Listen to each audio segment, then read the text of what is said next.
Yes.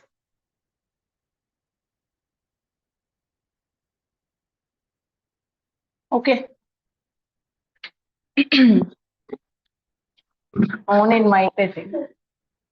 If it becomes, if you're not audible, if I'm not audible, tell me. Okay. So we are going to be seeing five editorials this week. So I'll first show you what the five editorials are. If needed, we'll open again, or otherwise we'll just straight away go ahead discussing. Okay. Now the budget of this year, they've announced that there is going to be a committee to study population. So aspects related to population, demographic transition, population planning, and all that is very crucial for India because we are the most populous nation in the world, and very soon we are almost in the time when we have to be reaping our demographic dividend and all that. So a lot of crucial and strategic planning is needed if the population is to be if the potential of the population is to be tapped properly. So in that regard, the budget, they've made an announcement for population committee. So we'll talk about that a little bit, and after that, yeah, the next one.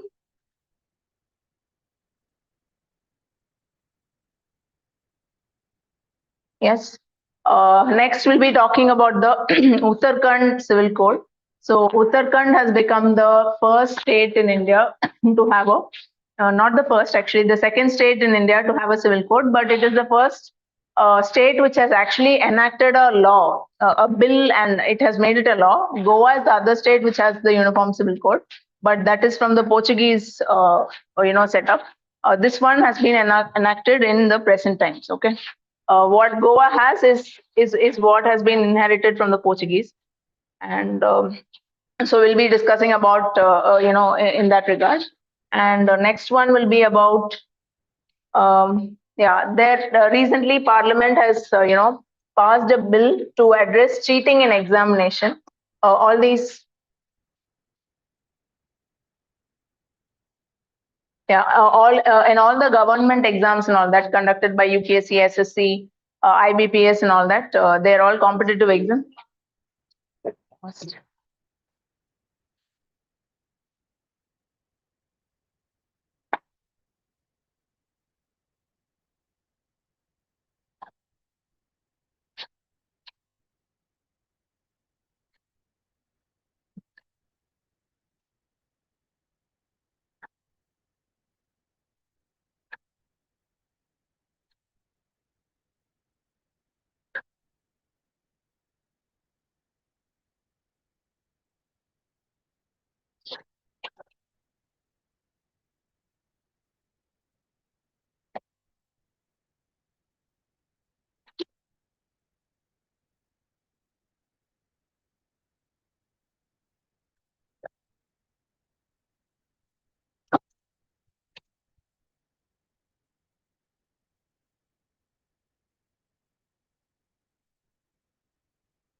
So in various government exams and all that, lot of cheating and malpractices are happening, and there is no comprehensive national level law to address all these issues.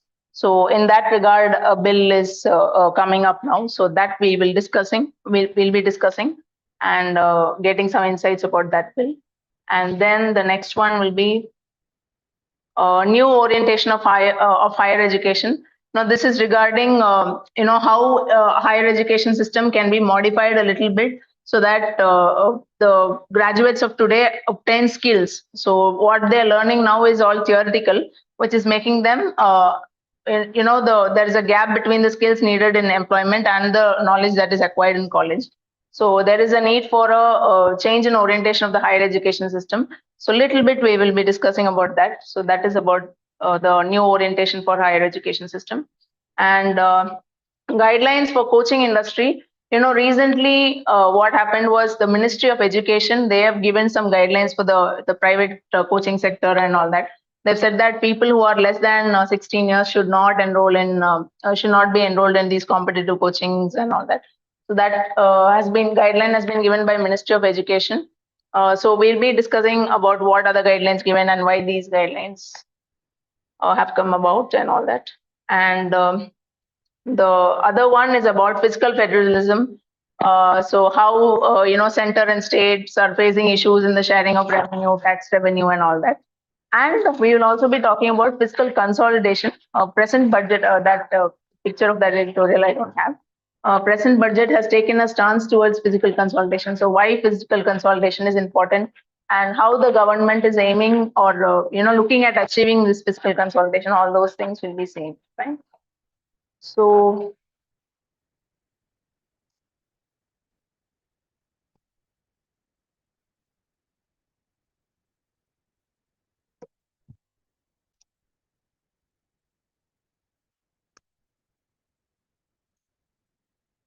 okay. So first we'll see the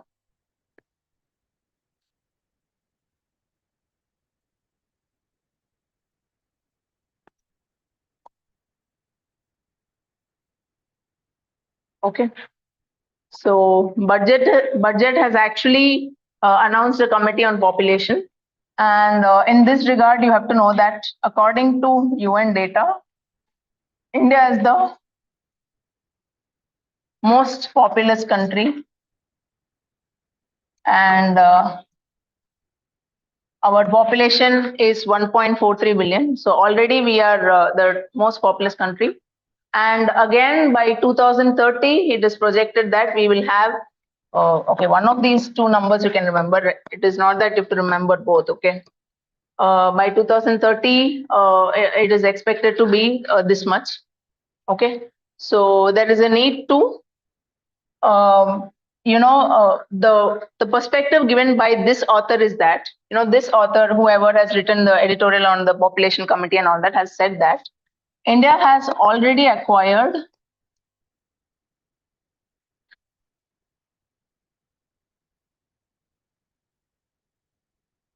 okay. So that person is saying India has already acquired fertility transition. That means fertility, the number of children a woman is giving birth during her reproductive years. So that in India, it has already fallen. According to NFHS5 data, it is actually at 2.14.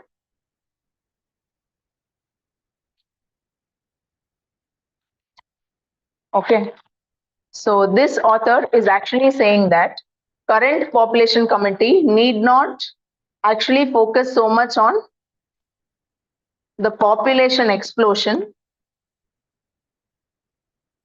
Okay. Not necessary. Okay, it is his perspective. He's saying that population explosion focus is not, the population is not going to explode in India anymore.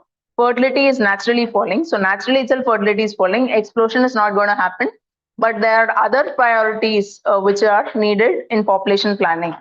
Okay, so he is saying that the population committee should aim at facilitating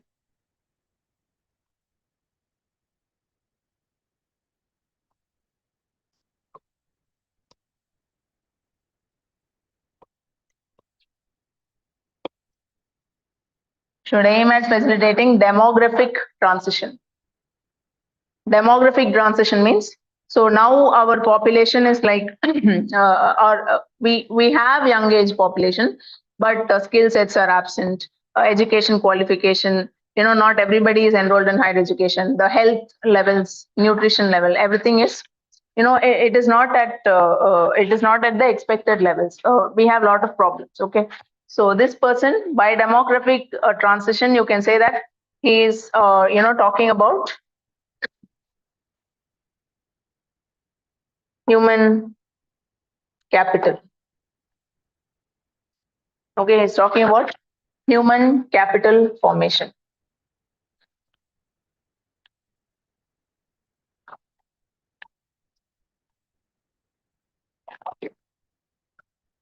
Yes, let me change. And he has also said that this human capital formation and demographic transition is crucial for realizing the Viksit Bharat vision by 2047. Okay, so that is developed India.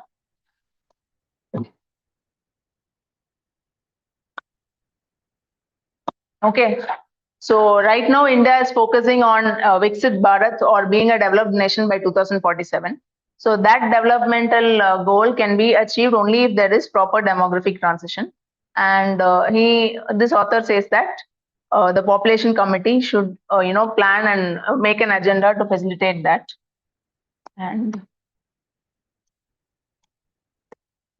so some of the insights given by this author are, okay, so what he or she is saying, or what he is saying that the population committee can do is, he's saying that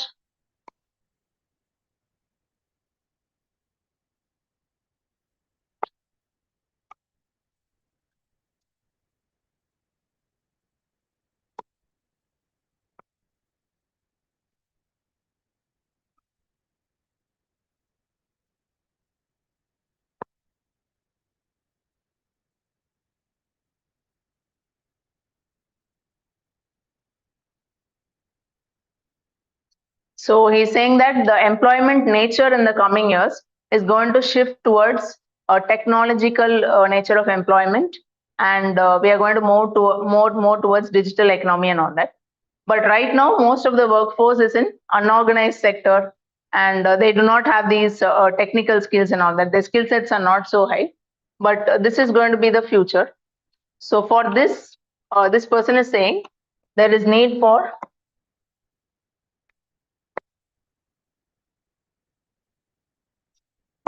skill training,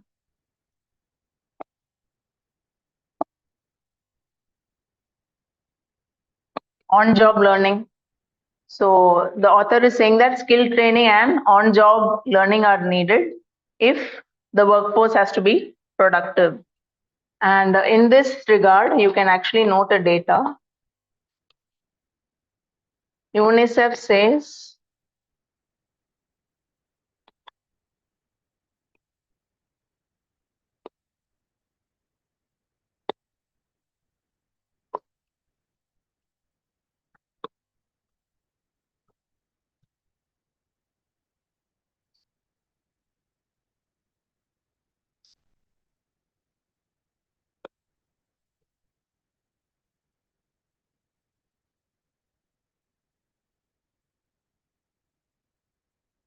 okay, so UNICEF has said that in 2030, 47% of youth will not be or may not be having the skills required for employment. Okay, so this you can maybe use to substantiate this part. So for that reason, there is need for skill training and on-job learning. Yes, can we change? And 30.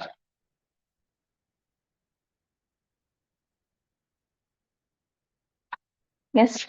And next perspective that the author has given is that we know that there are certain states called as demographic. Okay, demographic laggard states means the northern states actually, where in southern states the fertility and the education level, literacy, everything has improved. But in northern states, it is slightly. They are behind South India. States like UP, MP, Bihar, etc. Okay, but in the near future, okay, that is when India is going to transition towards 2047 and all that, these states will actually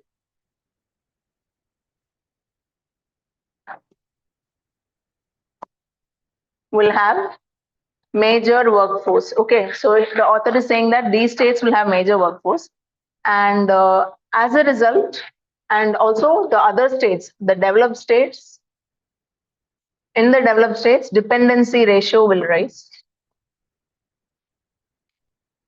Okay, in developed states or in the states that have already achieved demographic transition by now, in those states, the dependency ratio will rise. And in the demographic laggard states, what were considered as laggard states for so long, they will be supporting the rest of the population. Okay, so the workers from these states, not just this, some more states are also there. those people will be supporting majority of the population. So there is a need for investment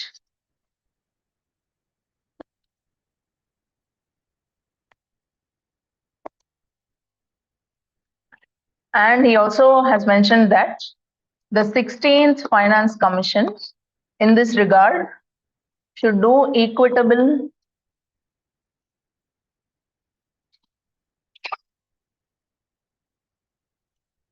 revenue distribution to these states for the welfare of entire nation.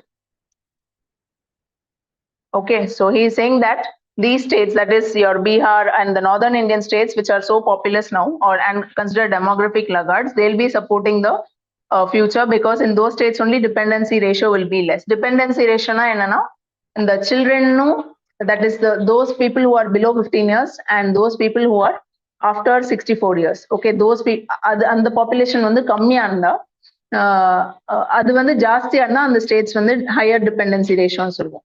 Okay, or how do I put it in simple terms? The states having more people in working age population, those states are said to have less dependency ratio. Okay, so this person is saying that in future these states only will have less dependency ratio, and it is very important to invest in human capital and other sectors in these states, because that will ensure welfare for the whole nation. Like that, he has given one perspective. This is the author's perspective. Okay. And then he has also mentioned that fertility transition has occurred. Fertility transition means the fertility rates have reduced, but it has not translated into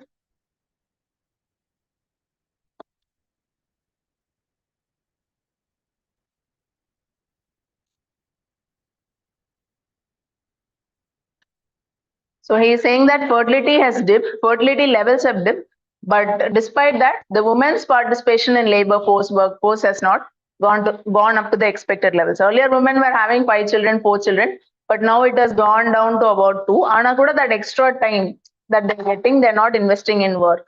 That he has mentioned. And for that, he has given one solution. He is saying that the MG Narega workers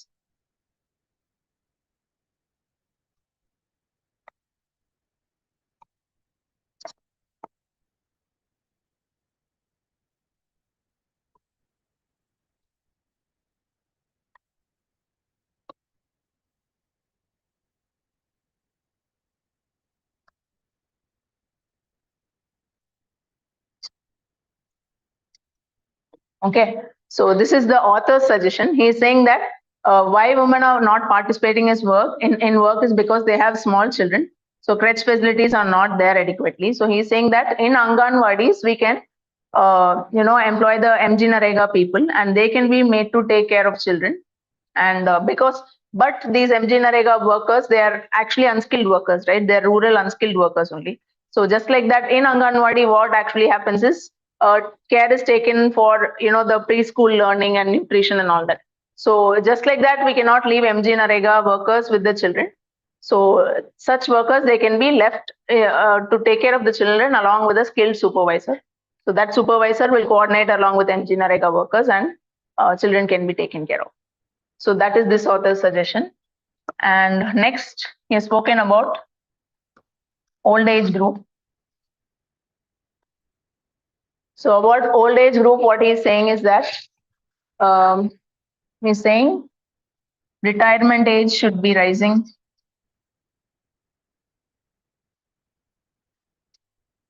Okay, saying that for old age group, retirement age should be rising, and enhanced pension.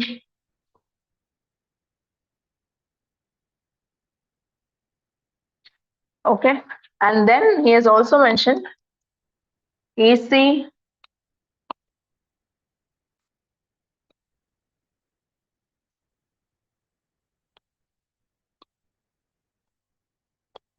easy liquidation of assets is most of the people in India, they hold their wealth in the form of land and assets and all that. Okay, but it is not very easy to sell that land and assets and all that. So there is some what to say, that paperwork involved and certain complications are there. But the author is saying that because a lot of old age group is going to be there and they will have to liquefy their assets if they have to sustain themselves. So that process of liquidifying of assets should be made simple, he's saying. Okay. So that transfer of land, paperwork, and all that should be simplified. That is his thing. And he says that if all these things are done, this will improve the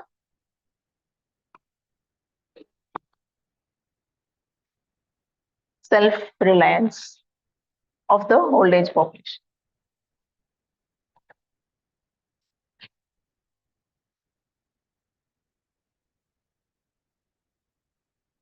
Yes, can we change?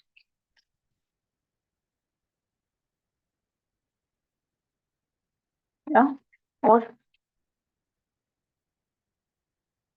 so this author is actually trying to point out just one thing. Those were the suggestions that he gave. And he said that, like I already told you, so population explosion control should not be the priority now, but he is saying that demographic transition should be the priority. So that population can be made an asset and we realized our Viksit Bharat vision by 2047. And he has also spoken about the example of China in this regard. Okay. So they say he is saying that China gave this one child policy. Okay. And because of that, because of China's very strict one child policy, fertility actually dipped. But now they are also having a aging population. And so right now, China has an aging population and workforce, and attempts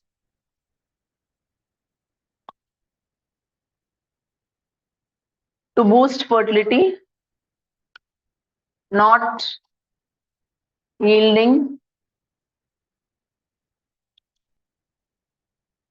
Okay, he's saying China, they were very strictly imposing one child policy, and because of which the fertility rate and everything dipped. But now they reverted back from the one child policy. They're going for once again 2 children policy or 3 children policy and all that. But that is not yielding the immediate results. And because of which their age force is workforce is aging and all that. Okay, so that he has said. And hence he's saying that India should not follow this approach. India should allow a natural depend fertility. So that he is emphasizing. And in this regard, you can also write one more point. India actually was first country to introduce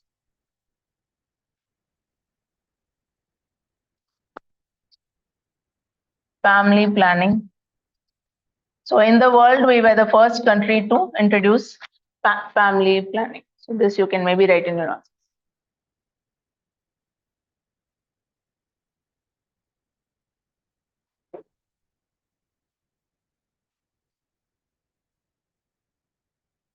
Okay. And one more, yeah. And then what other things he said is that he has also called for data collection for evidence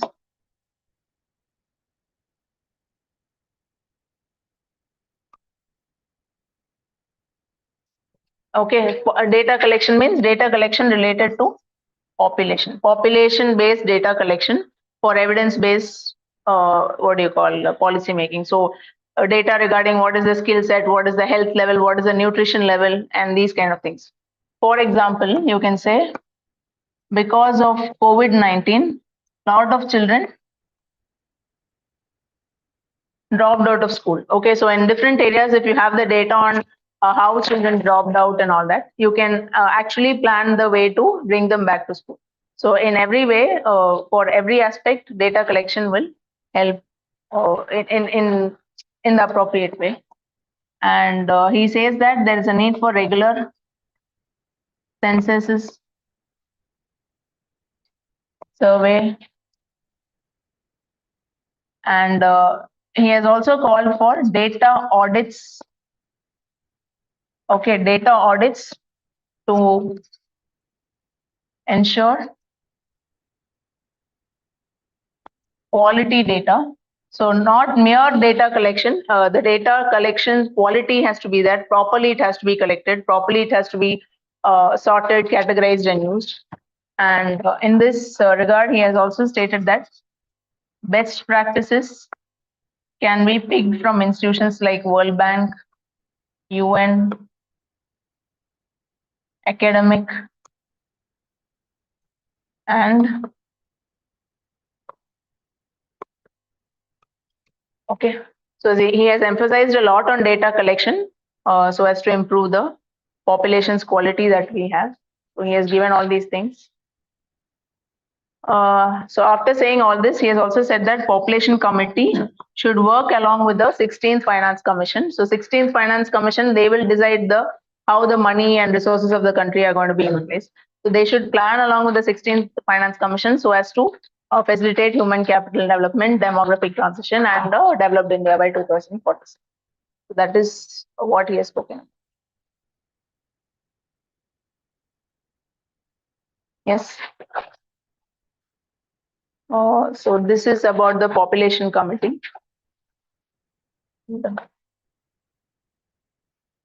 Next is about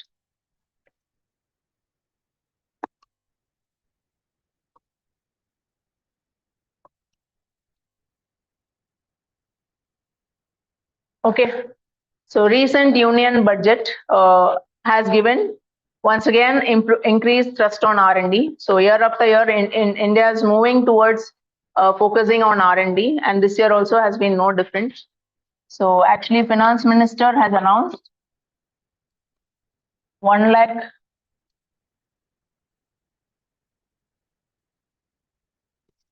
Okay, so a financial corpus of 1 lakh crore has been announced, and from this actually 50-year.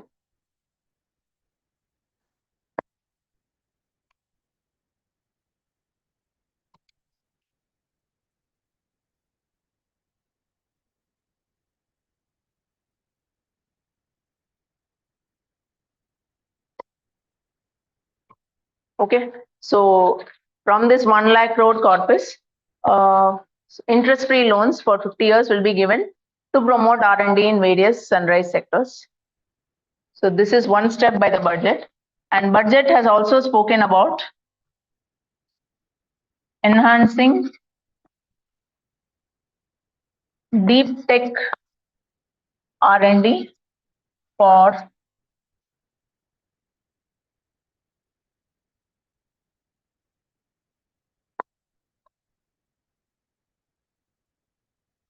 okay, for Atmanirbhar in defense, budget has also spoken about deep tech R&D. Deep tech R&D is deep tech can include fields like nanotech, quantum, 3D printing. Okay, your 5G, 6G, IoT. So in all these areas, budget has called for improved research so as to boost Atmanirbhar in defense, and a scheme. The finance minister has also mentioned that a scheme in this regard will be announced in this year. Within this financial year, a scheme for same will be announced.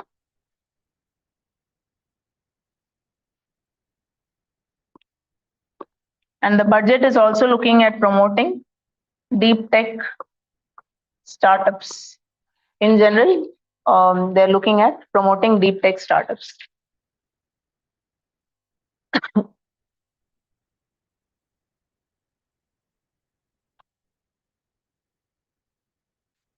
Yes, can we change? So all this is the emphasis given for R&D and technology in the budget. And in this regard, you have to know that India's expenditure, what do you call it?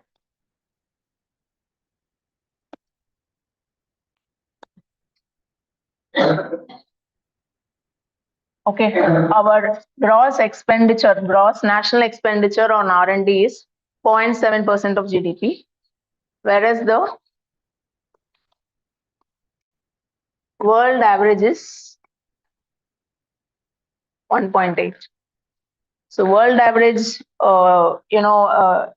even countries, considering all the countries who are even poorer than us and all that, even if we count them and take the world average, it comes to 1.8. But in India, it is only 0.7% of GDP.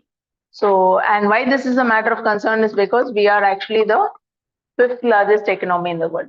So we are the fifth largest economy in the world. So we should at least be average or above that. But that is not the case. So this is a concern which has been highlighted. And one more fact is that private sector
fresh board.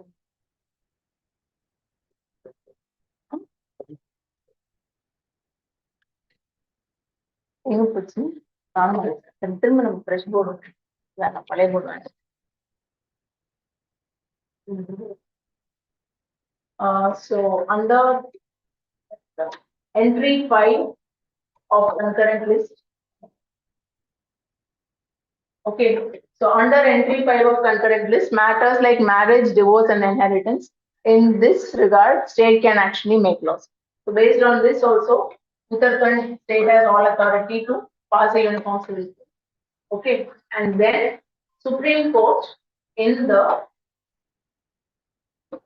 Shah Banu case. Okay, in the Shah Banu case, Supreme Court had called for UCC implementation.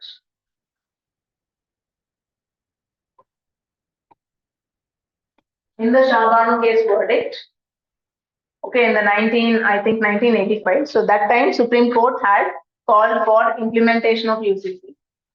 And then recently in the Shaira Banu case 2017, Supreme Court actually declared triple talaq as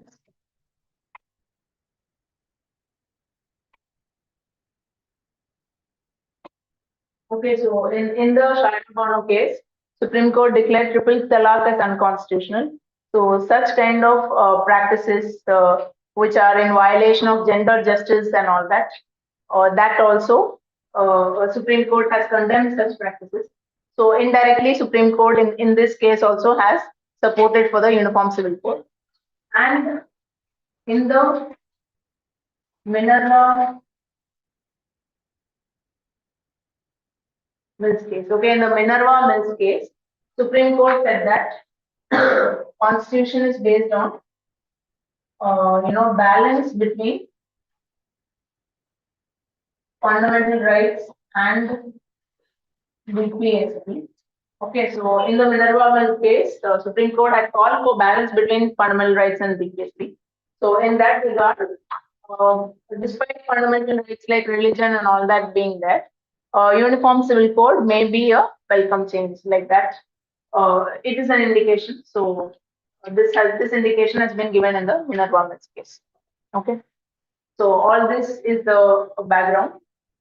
And why this Uttarakhand UCC is important is because Uttarakhand is the first state to enact UCC in India, and this may actually pave way for other states also enacting. Already, UCC is a matter which is in debate and discussion. So, national level also there is a lot of talk whether it should be adopted or not. So now that Uttarakhand has done it, this state if they go ahead and implement, this may become a role model. It may become an example, and other states may try to replicate that will keep it. And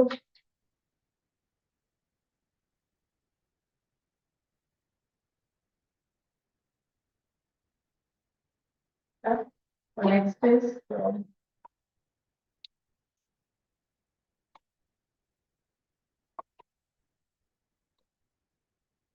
some of the welcome provisions in Uttarakhand UCC.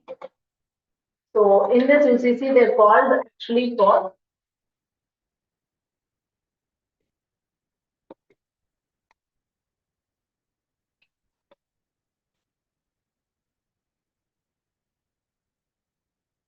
okay. So this UCC has spoken about the practice of live-in relationships.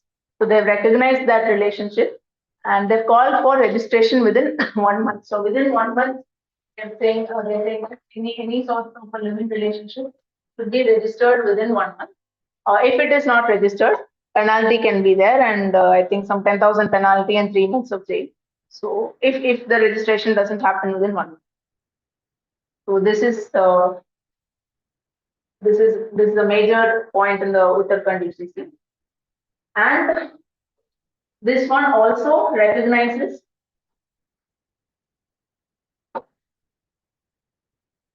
children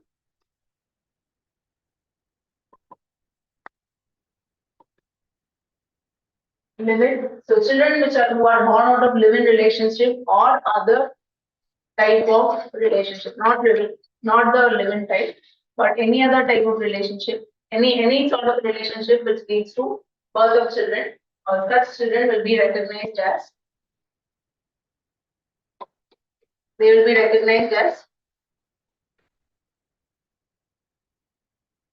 legitimate.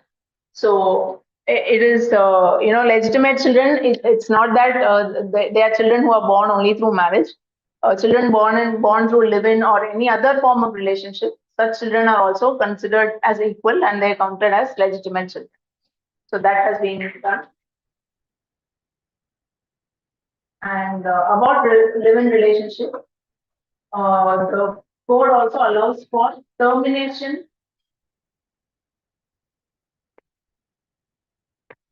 Okay, so one partner, so two people, they, when they are entering into a live-in relationship, they have to register.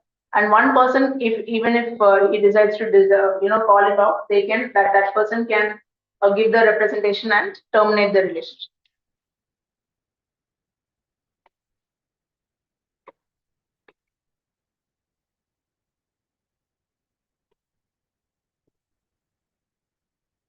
Even if one person wants to, that person can call off the live-in relationship. But here,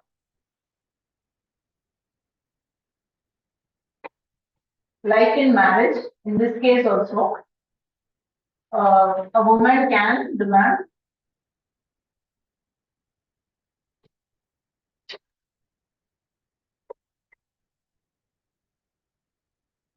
so from a live-in partner, a woman can demand maintenance. So this is seen as being pro-woman and a step towards women's right. Okay, so in case a live-in relationship terminates, also a woman can demand for maintenance. That is one important point. And other things are that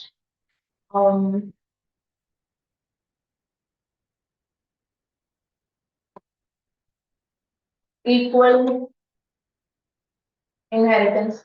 So if some family property or something is there, so everybody, son, daughter, everyone, they will have equal inheritance. Actually, in the Muslim inheritance laws, there is some 25%, 30%, something like that. Some sort of a thing is there. So such laws will be nullified. In the Muslim personal law will not affect. Other this equal inheritance law will kick in. Okay.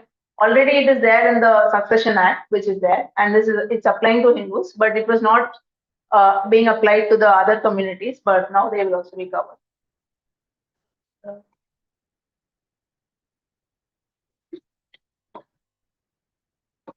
Prohibition of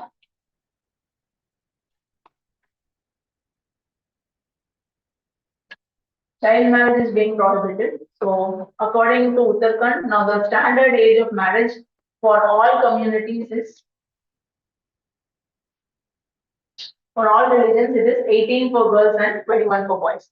Earlier, this 18-21 rule was only for Hindus, but now it will apply to all communities. And this is in line with the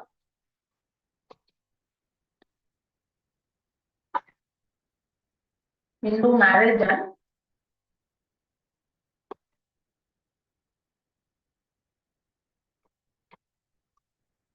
Hindu Marriage and Special Marriage Act.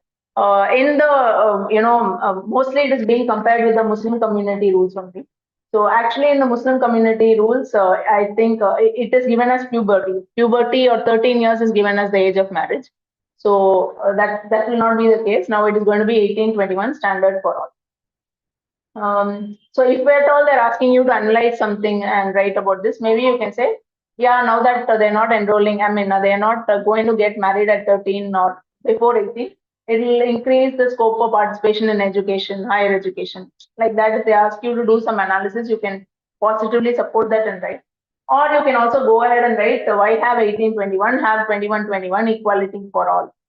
Okay, so Uttarakhand state could have thought of 21-21 for male and women. So that would have meant justice for all, if at all they ask you to analyze or something. And then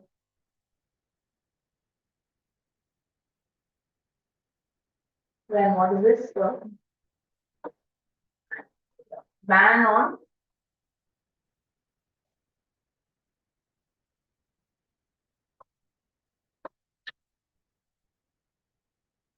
so a person who's entering into a marriage should not have any other spouse. So only if a person is divorced and single, he or she can marry. So ban on polygamy and bigamy.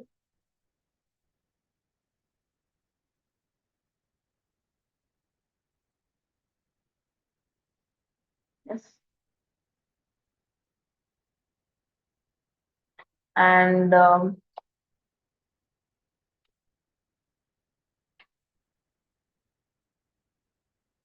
division of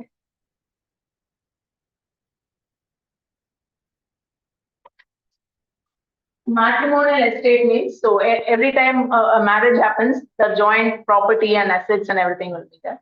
So that they're called as matrimonial estate. So in case of a divorce, the assets will be separated between husband and wife and the children and all. So this actually can be done by court. It can be done by court discretion like this, the UCC is saying. So Uttarakhand Civil Code is saying in case of a divorce between husband and wife, the division of matrimonial estate, the matrimonial assets, be done by court discretion. But the court has also allowed for prenuptial agreements. Means some pre-marriage, just before marriage, some agreements and all that. So if the couple they have made some sort of an agreement, so they should have that separated in case. So that agreement allows. In case that is not there, court will.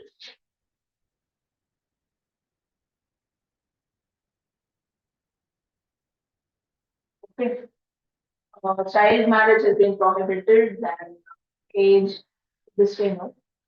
And so yeah, so these are the some of the points. Okay, so some of the highlights of the marriage code, and also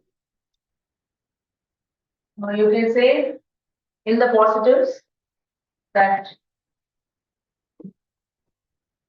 it does not apply. It does not apply to tribals.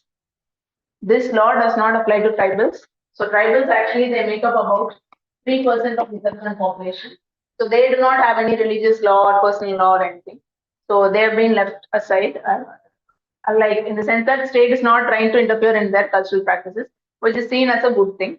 Okay, and also by nullifying child marriage and bringing about norms for marriage and divorce and all that, the UCC without explicitly mentioning the any community, it has indirectly put an end to discriminatory practices like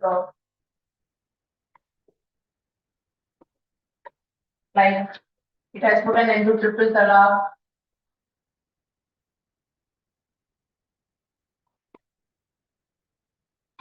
I don't know the spelling for this, okay?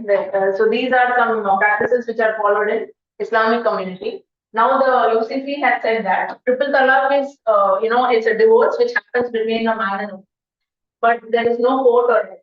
Okay, so according to Uttarakhand UCC now, not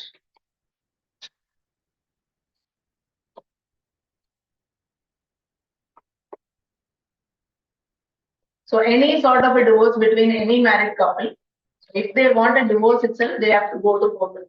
So nothing can take place in between them. Triple talaq or all those things have been nullified. Okay, so these things have not been named in the code, but the new rules actually put an end to these practices like that, you can say. And you can say it leads to gender justice and it is a great step towards women's rights like that. Right? So all these are the things. And some of the negatives which have been highlighted in the, which is present in the code. That means, can I change?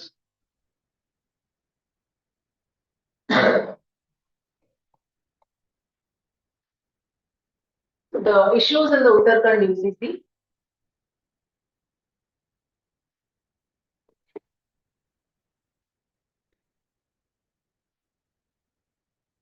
So the LGBT community, their relationship, their marriages, all this has not been recognized. Though UCC is seen as a progressive step. Okay, the justification given for the UCC and uniform personal laws is that we've traveled so much since independence, and now people are mature enough to accept new laws and all that. But despite being progressive and despite being projected like that, they have not recognized the right of LGBT community. So the rights for marriage, divorce, nothing has been recognized. Okay. So this indicates lack of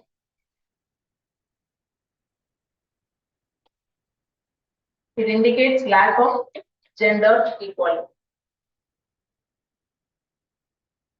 And this is also a concern because Supreme Court has decriminalized the LGBT relationship. They have decriminalized Section 377 of IPC, which had earlier banned these kind of relationships. Supreme Court has actually decriminalized, and it had also said that states can, while decriminalizing, they had also mentioned that states can go ahead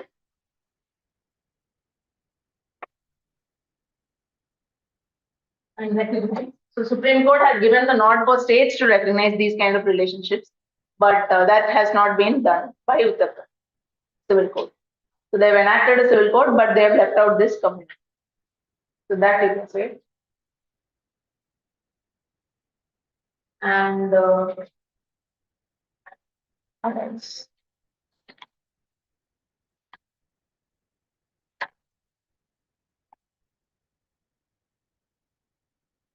Yeah, one more problem is the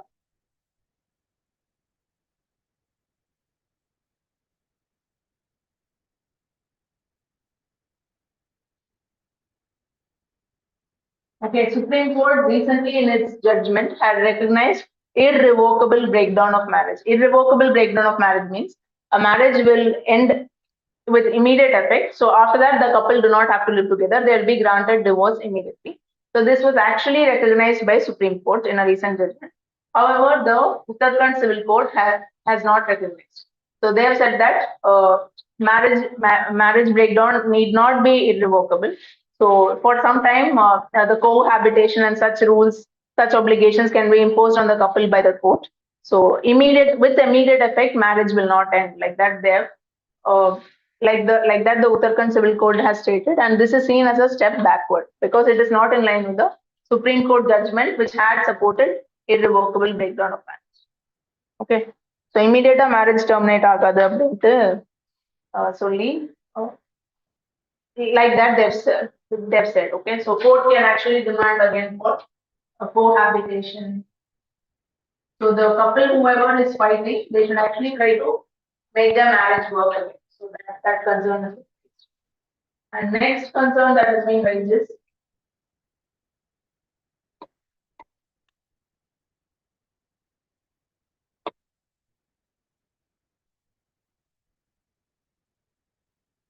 violation of privacy.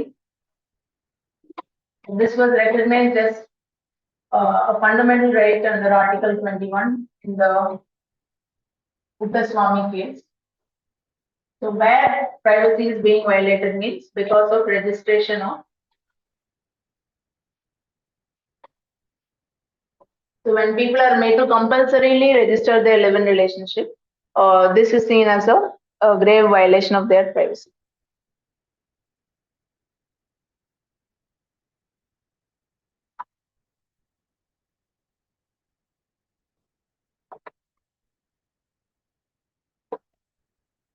And other concern, if you want to state, you can say that it is violating religious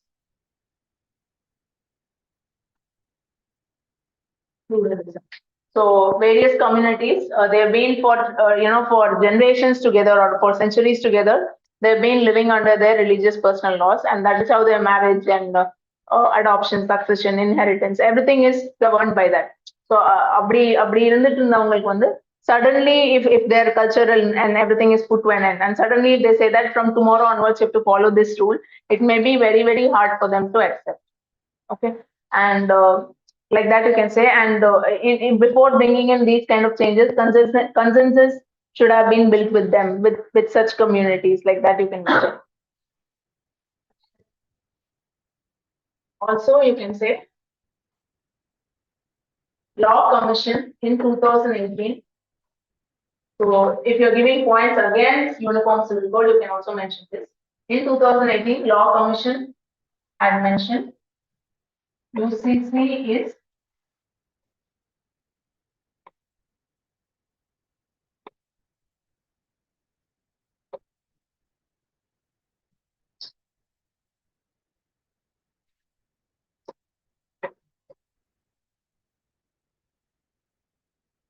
okay. In 2018, Law Commission stated that UCC is neither desirable nor necessary at this point.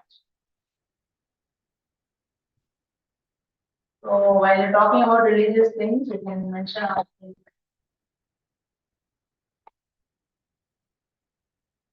if you're writing the answer in governance, write with article number. It will be better. Fine.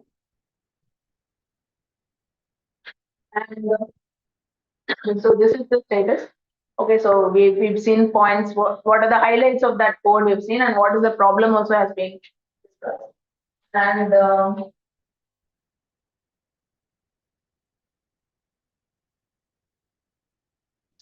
then you can maybe conclude saying that in 2022, Law Commission, they sought actually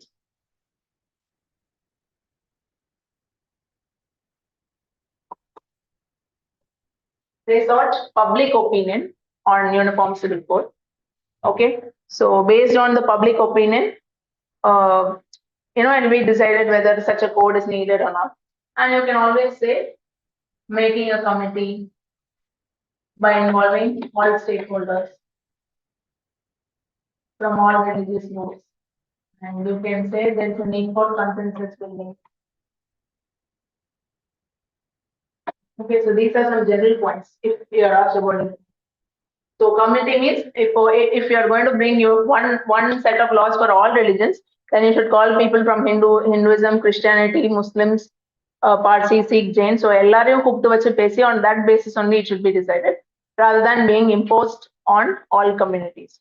Okay, it will when it is imposed, it will look like majority community is imposing their culture on others. And so it is a violation of religious autonomy, cultural autonomy, and cultural practices of others. So that you can mention. And you can say there can also be phase by phase using.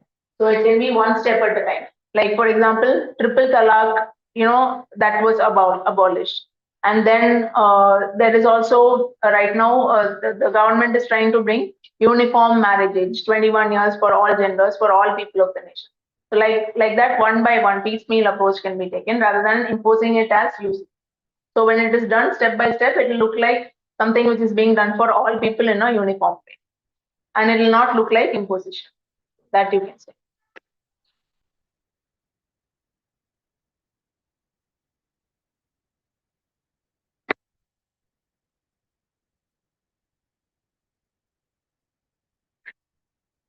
Yeah.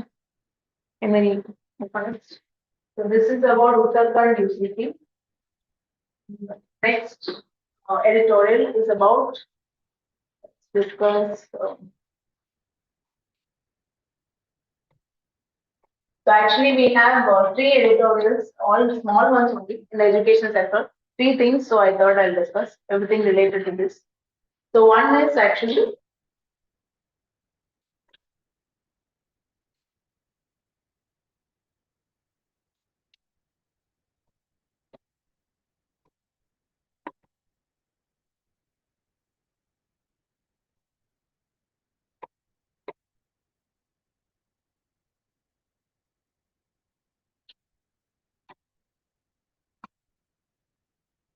okay, so we already saw that, in the coming years, that is by 2030, UNICEF has projected that 47% youth will not have the desired skills to be employed. Okay, so actually the current scenario is that there is a gap between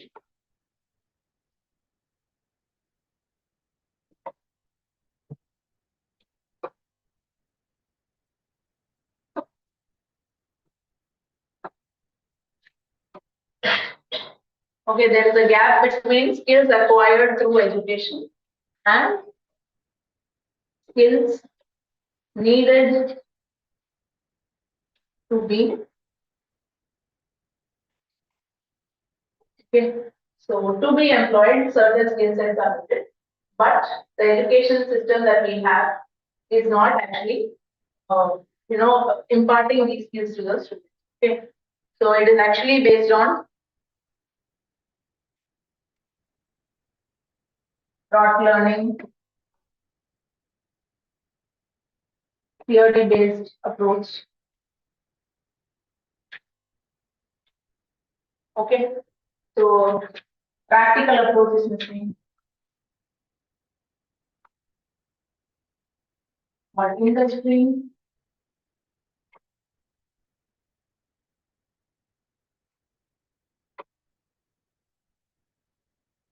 or field relevant skills. Practical skills are absent. Industry or field relevant skills are absent. Rather, it is based on theoretical approach, exam-based approach. Exam question is asked, for that students are asked. So that is the orientation of the education. But they are not able to. You can simply say that whatever knowledge that they are acquiring, they are not in the position to apply it and use it in the field, in reality. So whatever they're learning is not of much utility, you can say also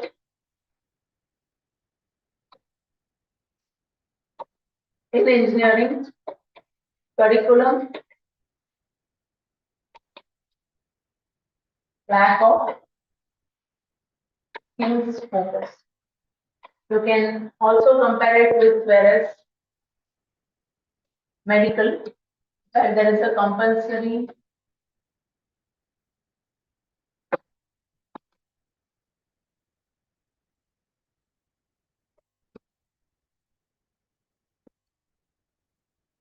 in MBBS curriculum, there is a compulsory internship at the end of the course. For 1 year, they have it. Okay, they acquire some skills and which are relevant to their field, but that is not the case in engineering. So this is one reason for engineering graduates being unemployed, whereas doctors are able to find jobs. They're having skills which are relevant to their field. Okay, so that is not the case with engineering. So that you can compare and write. And so in this scenario and this setup, we are actually focusing on what is called as micro credential.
Okay, so micro credential means within a short span of time you acquire some skill. Okay, so it can be any skill. It can be acquired within a short span of time.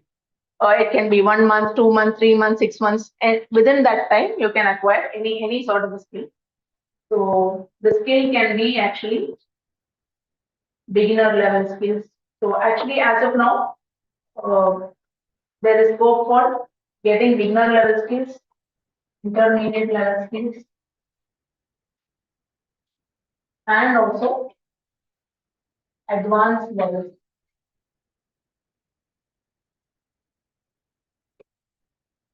Okay, so skills acquired in the micro credentials can be beginner, intermediate, and advanced. And courses for this are now available in online, hybrid,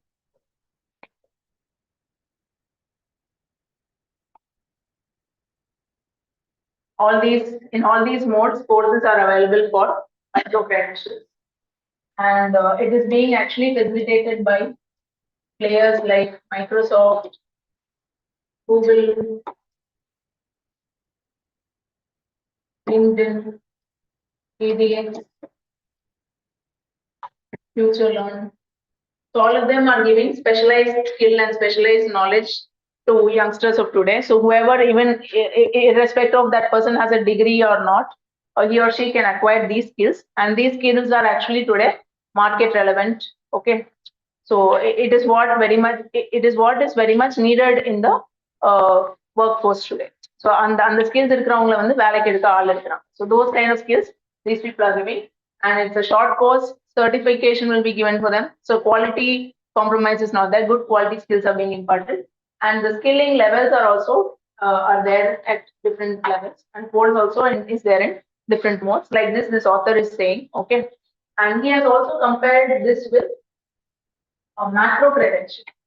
So he has mentioned micro credential. He has compared this with macro credential, or actually UG degree. He is calling this macro credential as UG degree, which is actually a time-consuming one, like that. He's saying UG degree is time-consuming, but this is not so. This is very fast. It can be done quickly. They can acquire this knowledge quickly, like that. He's comparing.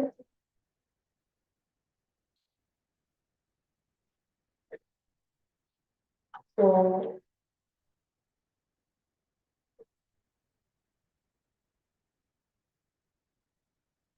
through this, he is saying the people today are acquiring nano degrees, 35 skills, nano masters, all these kind of specialization they're acquiring through micro credential, that he's saying.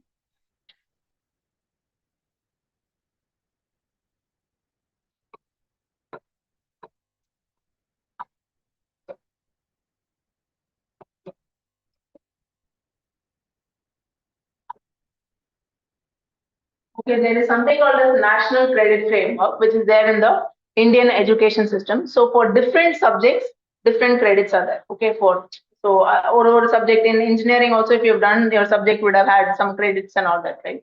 So for different subjects, different levels of credits are there, and these credits are given based on hours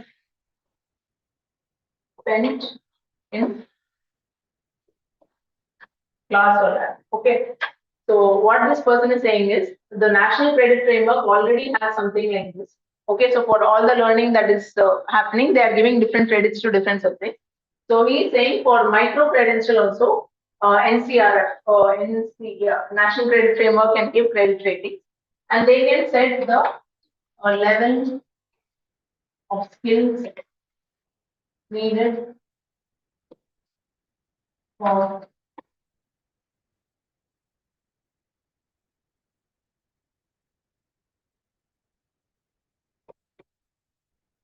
Okay, so National Credit Framework can also, they can set the level of skills needed for next level of advancement. So someone is acquiring blockchain related skills, means that person who has basic skills can be given basic certificate.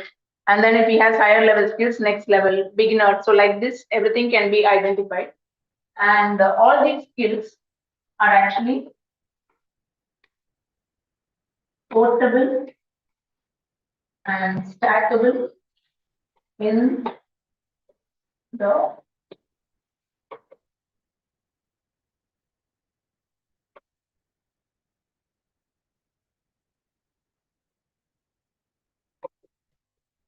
academic bank of credit. So this was actually given by the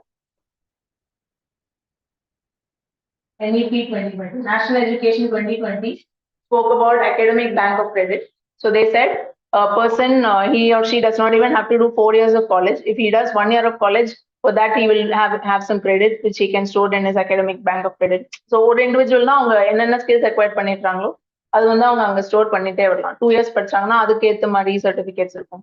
So a lot of flexibility has been envisaged in the higher education sector.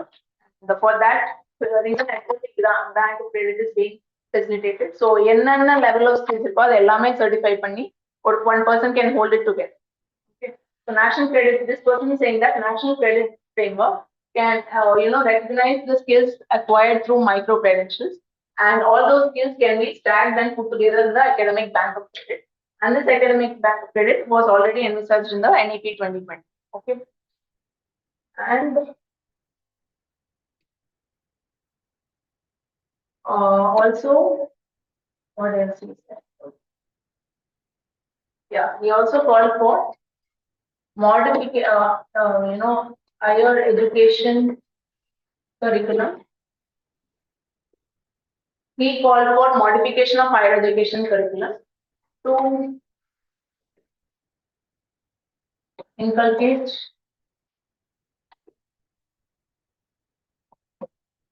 So he is saying that along with the degree programs that students which are along with the degree programs that students are taking up in college nowadays, they should also integrate micro credentials. So when they are doing college itself, they should have the scope for acquiring various kinds of skills. So along with their degree or whatever other skill that they are getting in the process of learning, everything can be put in the academic bank of credit. Yes. And you can also mention one more point in this regard. NEP 2020, it emphasizes on skilling right from school itself. So this emphasis on skilling has been started from school itself. So NEP 2020 says that in the classes 6 to 8, they can go for a vocational training program, and the students they can identify their area of skills. அப்படின்னு சொல்லி there is one provision in the NEP. Okay. So 6th to 8th when the students when they're interested in vocational training, they can identify that and they can proceed in that field. So you can say NEP has spoken about skilling from school level itself, and they're taking it up to higher education institution level. In all this, so in this sense, micro credential becomes very, very relevant.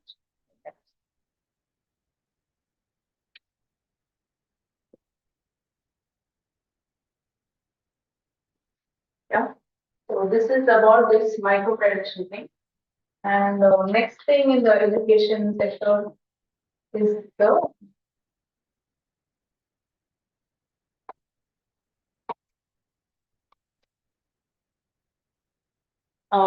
name of the bill actually is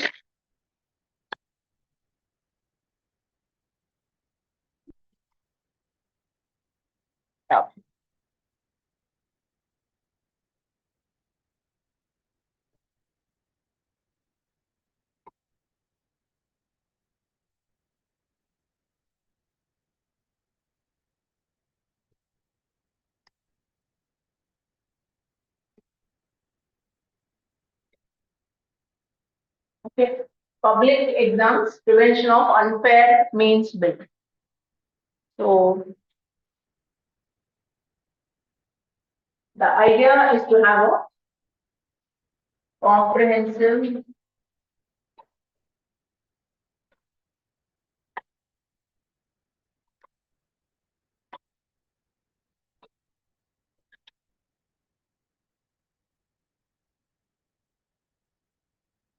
Okay, so as of now, there is no single comprehensive law to address malpractices in exams. So the government actually wants to create one set of a uniform law, and some 15 practices have been identified. So the 15 malpractices வந்து identified. So some of them are actually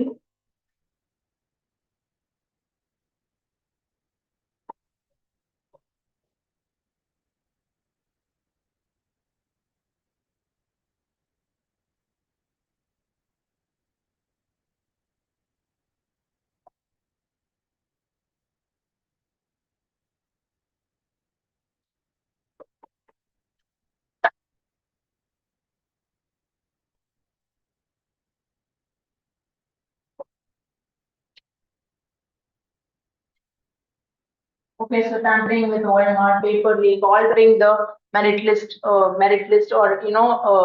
trying to create hindrances in the process by which merit list is created. Not just these four, some 15 practices have been identified, and all these practices have been identified as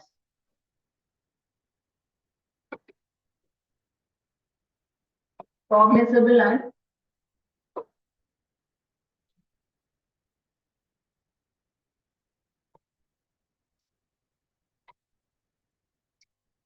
okay, so these practices have been identified as cognizable and non-bailable offences.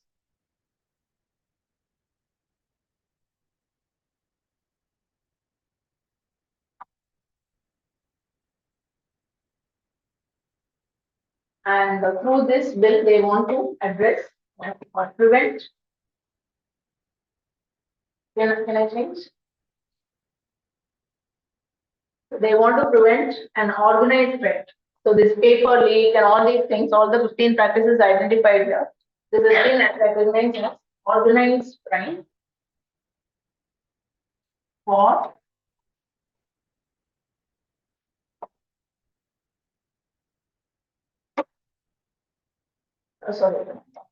wrongful gain.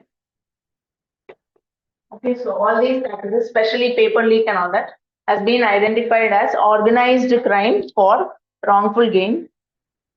And the center hence wants to penalize such activities. And exams by UPSC, SSC, RRB. So these are the exams that will be covered. And one more, NTA. NTA is the national testing. Okay. So all these exams will be covered. And the center also says that this can act as model law for states. So states are also conducting exams at their level, competitive exams are being conducted, the recruitment exams are being conducted. So they can also use this as a model, and then they can create legislation at the state level to address the exam malpractices, recruitment scams. Any change?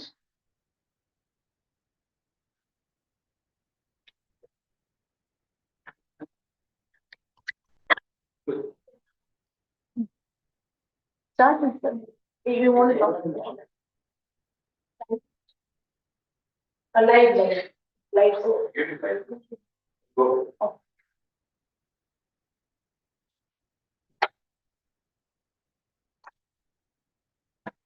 Okay, so the idea is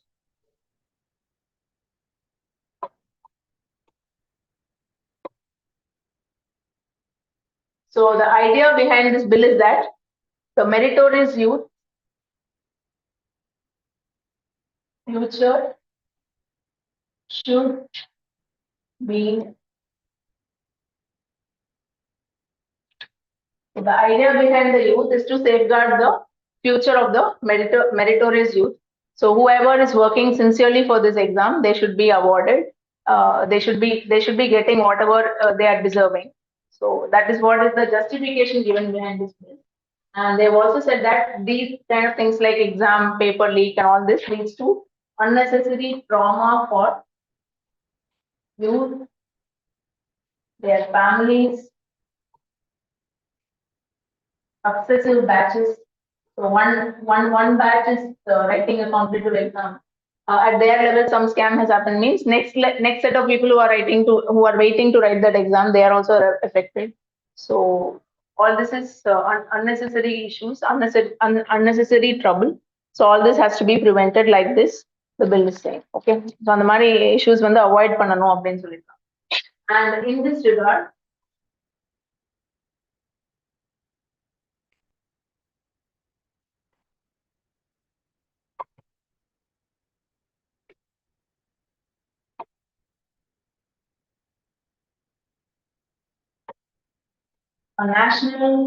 this bill also provides for a national high level technical committee to make exams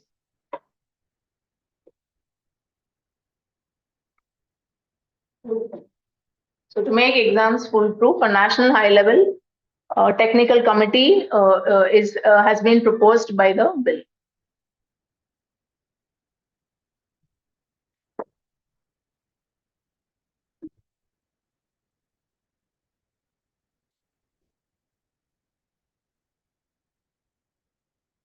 So this is about the public exam prevention of malpractice bill.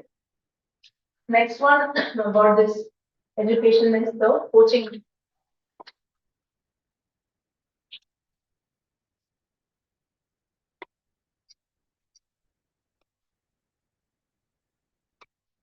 So as we know, lot of coaching sector is booming up. Right from class, I think from school level itself, children are attending coaching.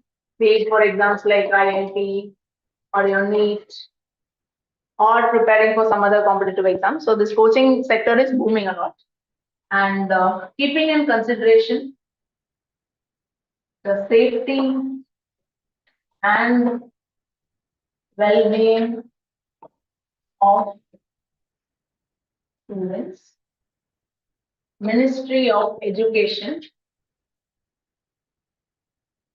they have given guide. Keeping in mind the welfare of the students, the safety of the students, Ministry of Education has given guidance.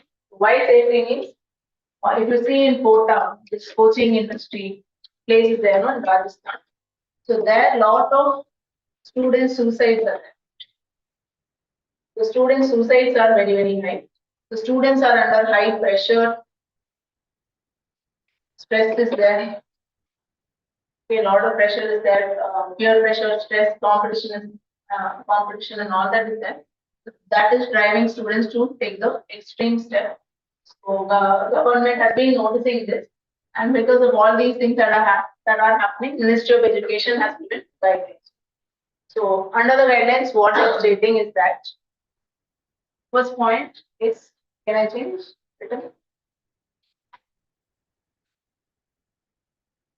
The guidelines are coaching means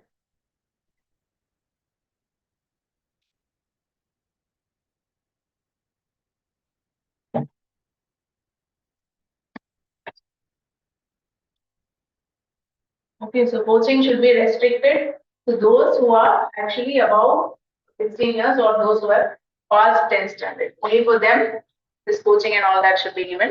அதை விட சின்ன பசங்களுக்கு வந்து கொடுக்க கூடாது அப்படின்ட்டு சொல்லியிருக்காங்க. Next one is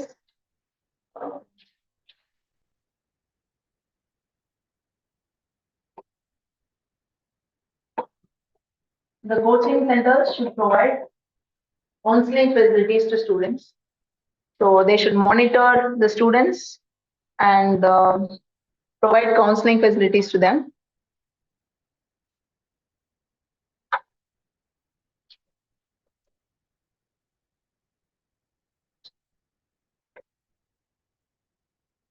And it is also spoken about partial fees refund in case of early. When in case the student is dropping out from coaching, so he or she is enrolling. So if it is a 1-year course or here and he or she is stopping within 1 or 2 months means, then they should do refund of fees. That is also being spoken about, and this will be actually done under consumer.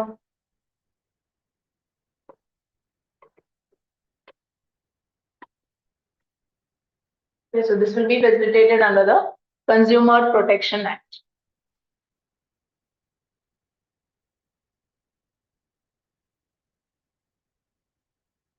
So these are the guidelines. So there was actually, in this regard, have you heard of the term EdTech? Yes, this you would have heard, right? EdTech firms are on the rise. So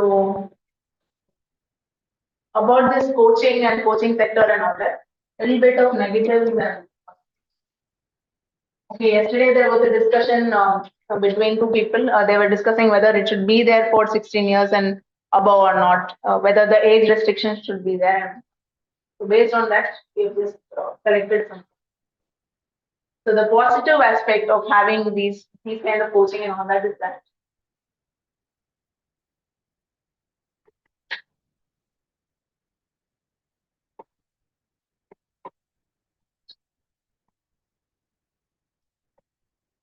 So earlier, the quality education and everything, quality schools and all that was restricted mainly to the metropolitan cities. Okay, but now because of this edtech penetration and all that by Jews and so many things are now An Academy, so many players are there. So they're actually penetrating and reaching out to all nook and corner of the country. So they're reaching out to all parts of the country. So access to quality education is now present everywhere. Earlier, which was restricted to metro, but now it is, spreading far and wide.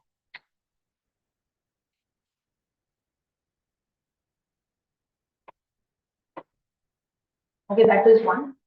And second is that it complements school learning. So apart from what the children are learning in school, this will act as an additional source of information. It will help them to learn concepts twice. So even if they have not understood things in school, they can learn here, relearn, understand things better. So you can say actually that it can lead to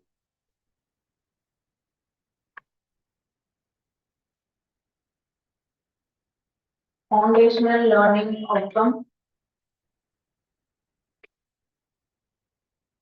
So the foundational learning outcome will improve. It bridges learning gap. Especially this can be beneficial for students who are slow learners and who cannot be quick enough to learn things in a classroom.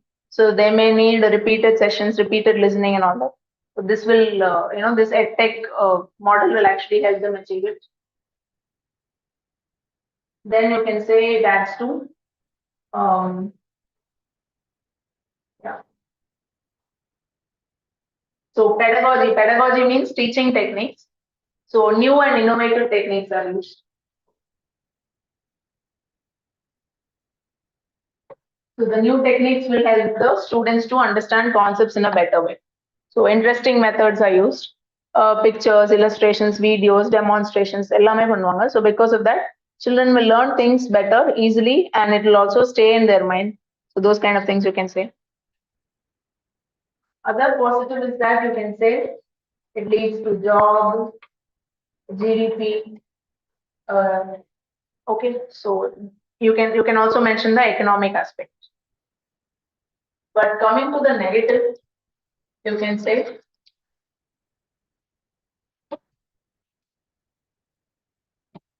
this is the major drawback. There is disparity in access. Not everyone gets to access these kind of tech platforms.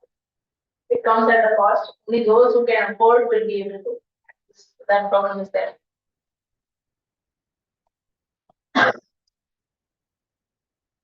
In rural India, the problem is poor internet. So with poor internet speed, students may not be able to access online classes, live streaming, and all that. So quality internet has to be there. So in rural India, the digital gap, digital divide, because of this, they may not be able to benefit. Then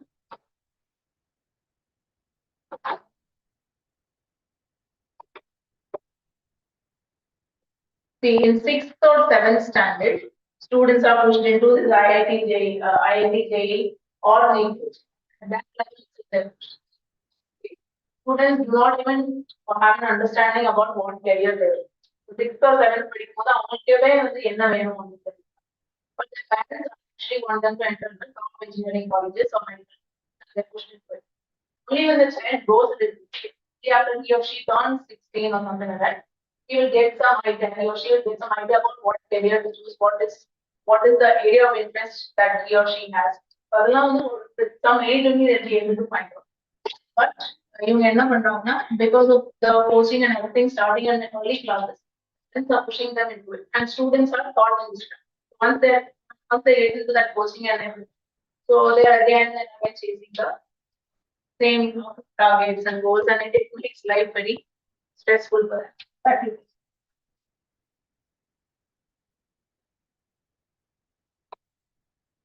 They're deprived of childhood pleasure. They're going in an early age and not by choice. So here you mentioned the parental pressure, mentioned that they're deprived of childhood pleasure and lot of digital time, screen time. They're looking at the screen always. So it can also, take them into a path of digital addiction because of increased smartphone usage and all that.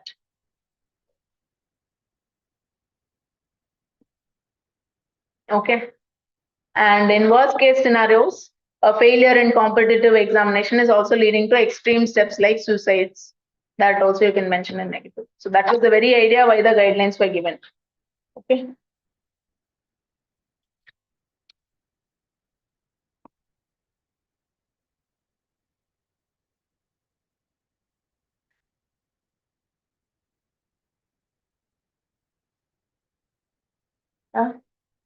Can we change? So next editorial is about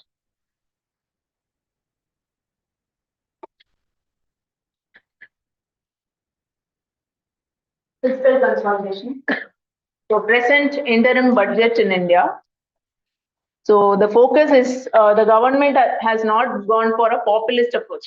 அப்படின்னா அவங்க வந்து காசை வந்து ஒரு highly populist schemeல வந்து போடல. Instead, the government has decided that let's keep the finance, நம்மளோட tax revenue என்ன, நம்மளோட spending capacity என்ன, அதெல்லாம் மைண்ட்ல வச்சுட்டு let's go for a what is actually possible for us to do. அந்த மாதிரி ஒரு அப்ரோச்ல போயிடலாம் அப்படின்னு சொல்லி that is the approach of the interim budget. So because of that, it has been in talk and discussion. So the budget has taken a stand towards fiscal consolidation. Okay. And the budget has targeted to achieve a fiscal deficit of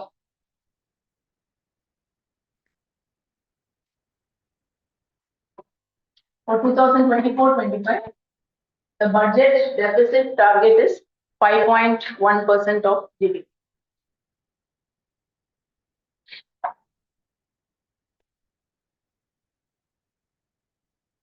Okay. So what is fiscal consolidation mean? It simply means that keeping expenditure under check. So government will not spend relentlessly. So they'll see what is their revenue. So if they have 100 rupees revenue means they'll see how much is their borrowing capacity, what is their capacity to repay. Based on that, schemes will be. Okay. So on the money path, so that is called as physical consolidation. Okay. And what else?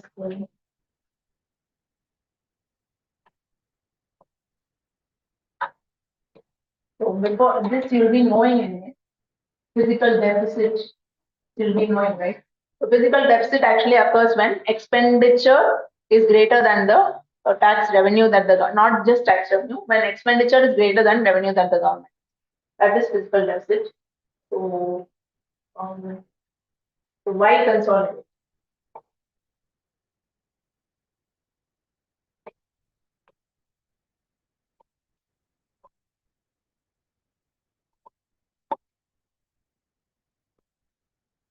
Why consolidation means?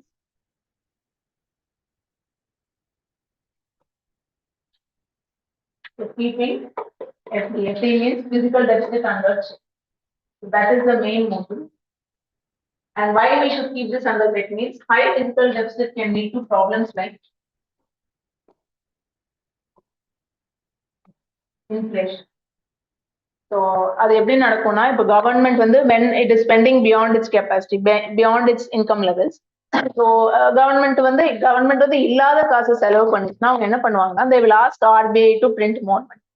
So RBI வந்து இன்னும் மணி print பண்ணும் போது என்ன ஆகும்? That money will enter the economy. So RBI will print money and send it into the economy, but economy will, because of the liquidity that it is having, the people will try to purchase more. ஆனா purchase more அவங்க try பண்ணும்போது the production of goods and commodities will be same, but more money will be chasing less amount of. As a result என்ன ஆகும்னா inflation ஜாஸ்தி ஆகும். So வந்து எக்கனாமில வந்து ஒரு 100 cars தான் ப்ரொடியூஸ் பண்றாங்க, பட் பீப்புள்கிட்ட வந்து இன்னும் வந்து நிறைய காசு வந்துருச்சுன்னா இன்னும் நிறைய பேர் கார் வாங்கணும்னு நினைச்சாங்கன்னா காரோட காஸ்ட் வந்து ஹை ஆயிடும். So physical deficit when it is there, government வந்து இல்லாத அதுட்ட இல்லாத காசு ஸ்பெண்ட் பண்ணும்போது because they have RBI, what they'll do is they'll ask RBI to print money. நீங்க எங்களுக்கு மணி பிரிண்ட் பண்ணி கொடுங்க, நாங்க அதை வச்சு செலவு பண்ணிப்போம்னு சொல்லுவாங்க.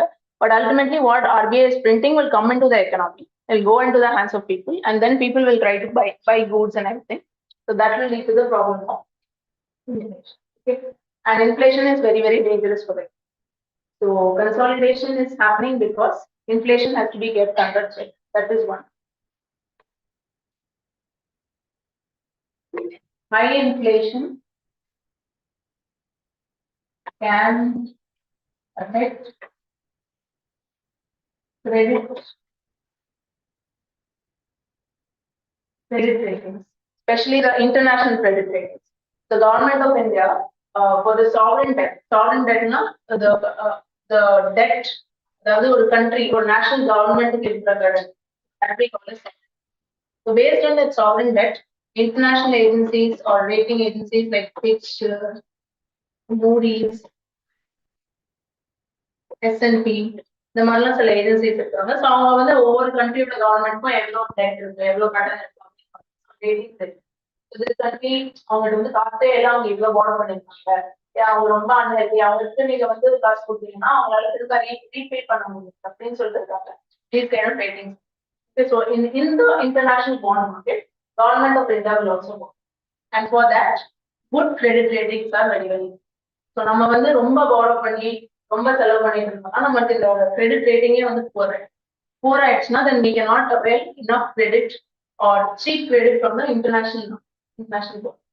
So international bond marketல கொஞ்சம் ஈஸியா நமக்கு வந்து யாராவது லோன் தரணும். That we should have that we should spend use them as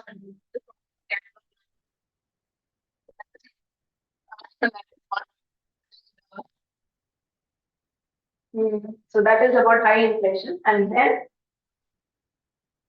can I change? Shall I change the page?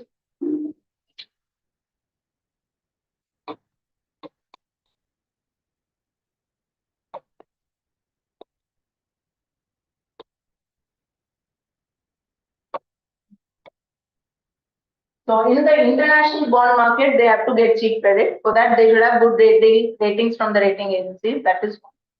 And apart from the international source of borrowing, Indian government will also borrow from within India, from within the people, by floating government securities and all. So as what happens is, if FD, that is if fiscal deficit is high, then it leads to low trust in these sectors. In the government securities and bonds, low trust will be there. People will not invest in the government. So as a result, what happens is, government hence needs to pay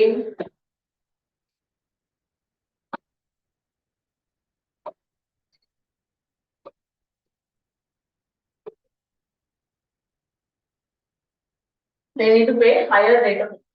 So suppose if government is able to borrow money at, let's say if government wants to borrow 100 rupees, they will look at borrowing at, according to their math, they may want to borrow at 5% rate of interest. But government நிறைய கடன் இருக்கு, அவங்க வந்து சரியா திரும்ப கொடுக்க மாட்டாங்க அப்படி இப்படின்னு. Then if government wants to borrow this 100 rupees, they may have to offer 10% rate of interest, which is cheaper for government. This only is cheaper for the government. So for that, they have to maintain fiscal discipline. Okay. So they have to spend properly, they have to borrow properly and all that. So not just in the international level borrowing, even at the home, if people have to invest in government securities and all that, they should maintain fiscal discipline or fiscal consolidation. Fiscal consolidation, discipline, all these are interchangeable terms. Everything is. And then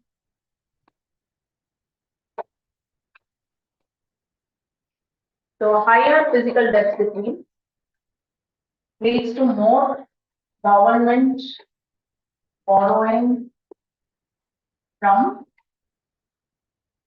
market.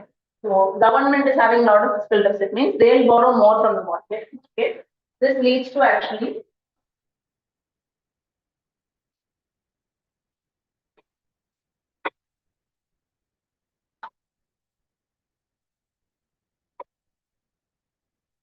This leads to crowding out of private sector. The government or market, let's say, is having capacity to give loan of 1,000 rupees. Okay, all the banks and everyone. So if government borrows 500, remaining can be borrowed. Remaining 500 can be borrowed by the people and private sector. 800 borrow பண்ணி இவங்க borrow பண்ண ரொம்ப கம்மியா தான். So they have to give more interest rate to avail that remaining 200 rupees of credit that is there. So for an economy to be healthy, especially in the case of India, government alone should not do all the spending and borrowing. It should be done by government, private, and the consumers and everybody. So the balance is. So government is having high fiscal deficit means it will borrow more. That should not be the case. That will lead to a phenomenon known as no. That is not there. Next is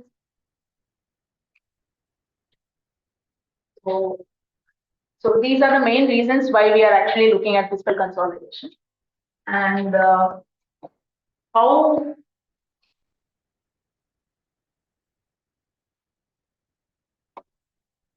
so now the question arises as to how the government will achieve fiscal consolidation or fiscal discipline. So one is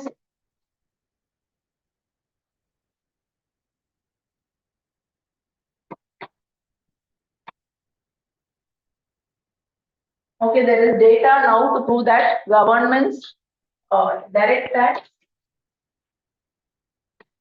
that is your IT, income tax, okay, and also your GST, these kind of revenues. Both things are actually going up. If you see GST, the monthly revenue collection and all, month after month, the government, what it is collecting is actually going up.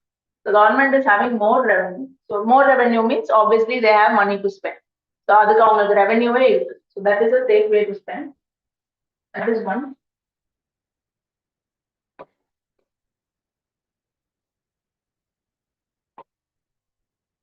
And then they are floating G6 and RBI.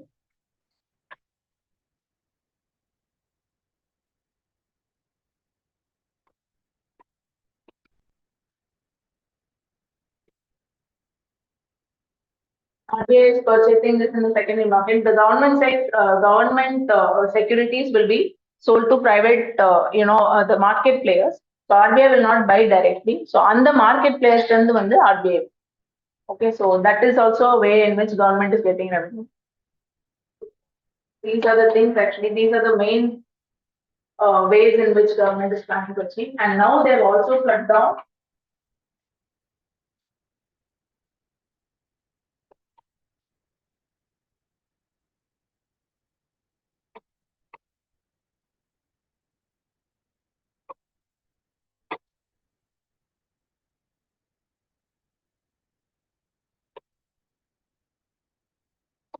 The government is also rationalizing fertilizer, food, and what is that? Fuel subsidies.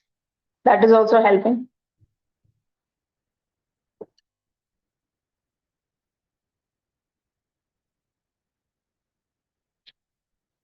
Okay, so these are the ways in which actually physical consolidation is being targeted.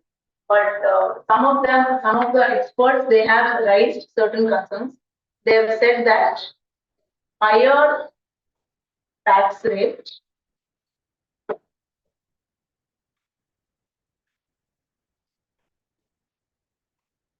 some of the experts have pointed out that the government should also not rely so much on taxation, too much of taxing means it can bring down. So let's say a citizen has 100 rupees income.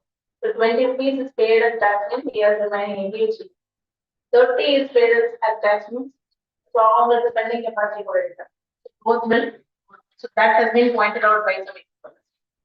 And they have also, this is just a critical point, this 5.1% of GDP fiscal deficit, it may not be achieved like that. Government in the budget, they put this target, but some economists have said that government is simply having this target, but they will not achieve.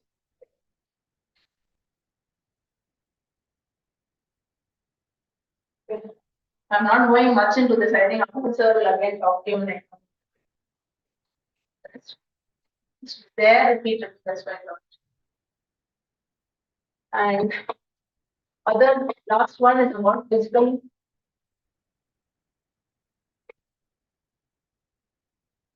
Just some basic points. I'll give you some. It's all very short points, but you may be able to use these in your main answers. Okay, that's the reason why I'm doing it here. So one is about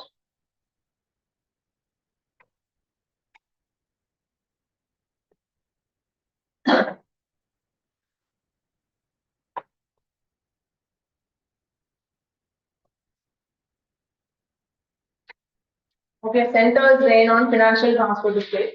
So center only has the entire tax kitty. So all the majority of tax revenue that is generated in the country goes to center. And from that, they அவங்ககிட்ட தான் எல்லா taxum போய் சேரும். அவங்க தான் அப்புறம் ஸ்டேட்ஸ்க்குலாம் பிரிச்சு கொடுப்பாங்க. Okay. So as of now, we are having the what we are having now is 15th Finance Commission. Before 15th Finance Commission, we had actually the 14th FC. So 14th FC, they said that 42% of net tax revenue should go to state. So if a center if it is having 100 rupees net tax revenue, 42 rupees should that should be going to states like that. This formula was actually brought about by the 14th Finance. Okay, next tax revenue to states. Now, what is this net tax revenue means? It is actually gross tax revenue minus tax expenditure, or let's say the money incurred in tax collection. So the collect பண்றது and the process, அதுலயே a lot of money. Okay, so that we call as tax collection or expenditure. Minus, not just that, minus this, minus surcharge. Okay, so gross tax revenue means total tax revenue minus the money incurred in the collection itself, that minus the cess and surcharge. Why cess and surcharge is minus means? It is because it is for the center only, it will not be shared by the state.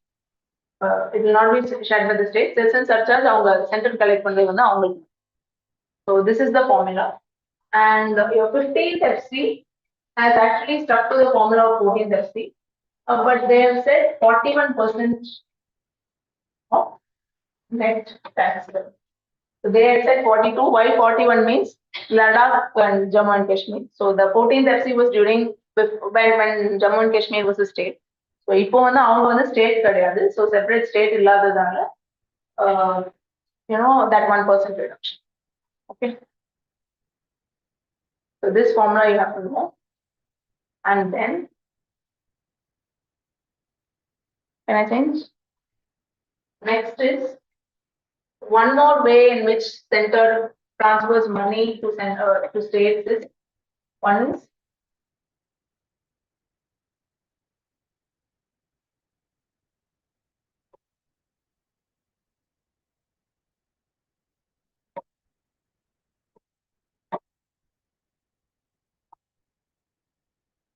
so apart from that 42% what they give, and the 42 on the states மொத்தமா கொடுத்தாச்சு அவங்க they will decide how to use it and they use.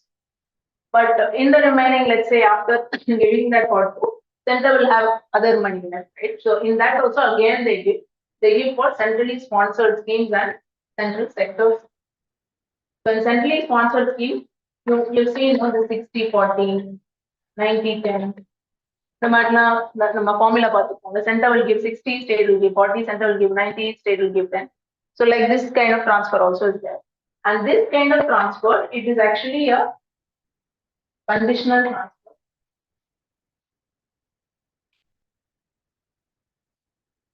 So center will transfer the 60 only if state is going to give this 40.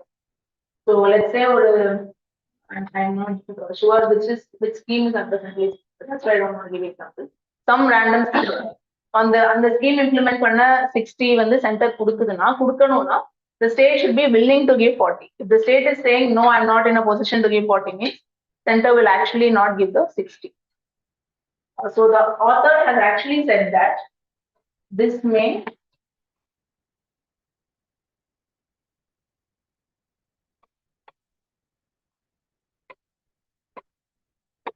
equity in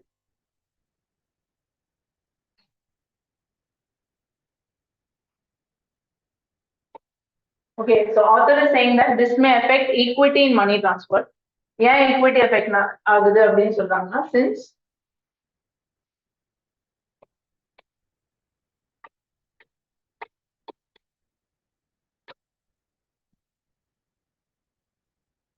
so only the wealthy states may be able to commit that 60-40. So அந்த 60-40 ல அந்த 40 வந்து கொடுக்குற capacity வந்து only the wealthy states may have. That is the poorer states who are deprived of revenue.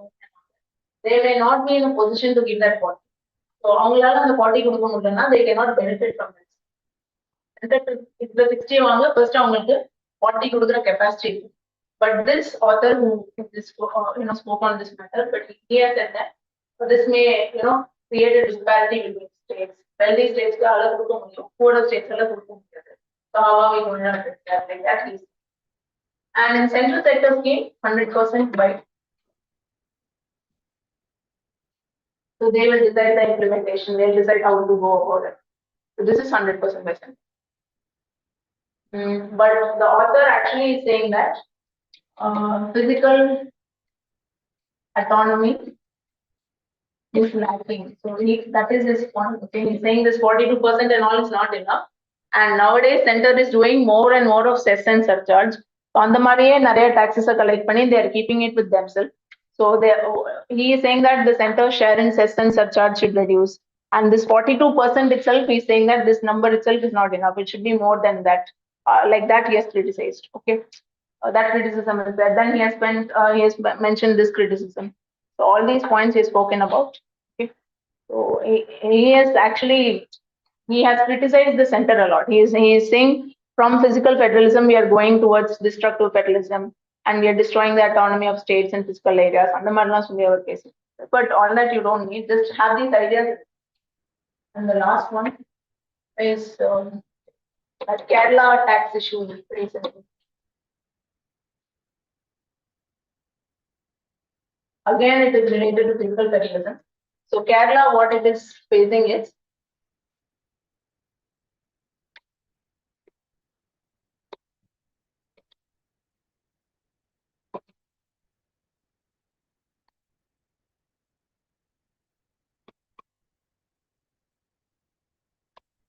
okay, there is something called as net borrowing yield. So if a country is trying to maintain a central level debt to GDP ratio, okay, so national level debt to GDP ratio we will try to maintain. So the target actually it was earlier given as 60%, 40% debt to GDP for the center and 20% for state, 60% in our target, but we are more than that target. So to maintain this kind of fiscal discipline on state, there is something called as net borrowing. Borrow some limits are there. And there is one article under the Constitution which says that. That article is Article 293. It says that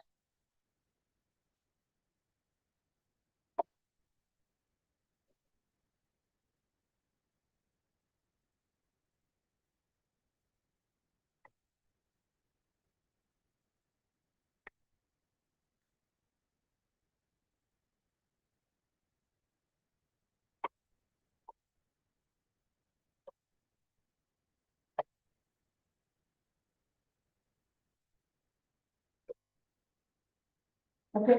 So Article 293 of the Constitution says that for a state to be able to borrow money, it should not have any due towards the center. So center and the loan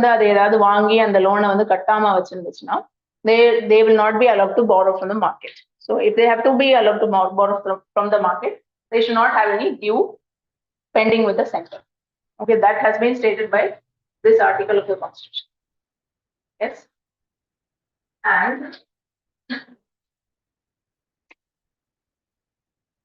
the 15th Finance Commission, they said that NBC, okay, there is this net borrowing credit ceiling. So NBC,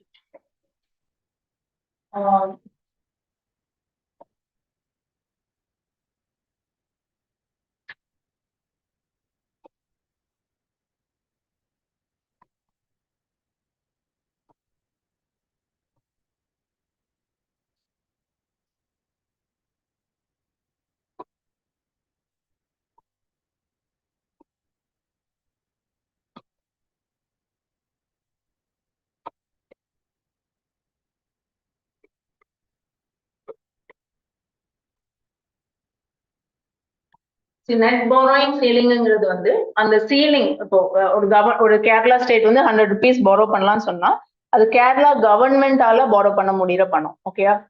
but Kerala government தாண்டி in Kerala some government or some public sector bodies will be there. Let's say there is a public sector unit. So அவங்க borrow பண்றது வந்து இந்த NBC-ல வராது.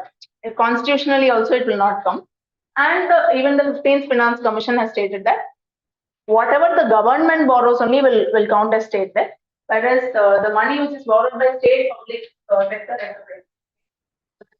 His name is Kerala Infrastructure Investment Board. If you want, you can write Kerala Infrastructure Investment Board.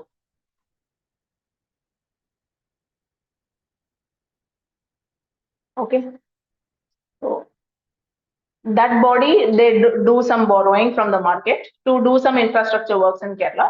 But அது வந்து கேரளா கவர்மெண்டோட லோனா count ஆகாது. Constitutionally also it will not count like that. Also the 15th Finance Commission has stated that it should not be. But they have also said that off budget borrowing be limited to ensure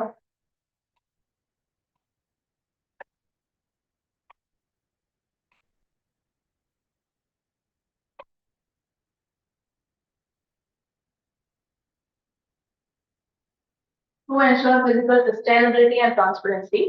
So ஒரு state வந்து ப்ராப்பரா physical டிசிப்ளினோட இருக்கணும்னா government borrow பண்ணலன்னு சொல்லிட்டு if they are going to borrow through their public sector enterprises, it is obviously not a healthy practice. நாங்க borrow பண்ணல, இல்ல எங்களோட enterprise தான் borrow பண்ணுது அப்படின்ட்டு சொல்லி the state cannot actually make excuses. Okay, so for that, in that regard, 15th Finance Commission has stated that off budget borrowing வந்து we will not include in the net borrowing ceiling, but அதுக்காக வந்து they should not keep borrowing like that because it is not in line with fiscal sustainability and transparency. Like that, this 15th Finance Commission has stated.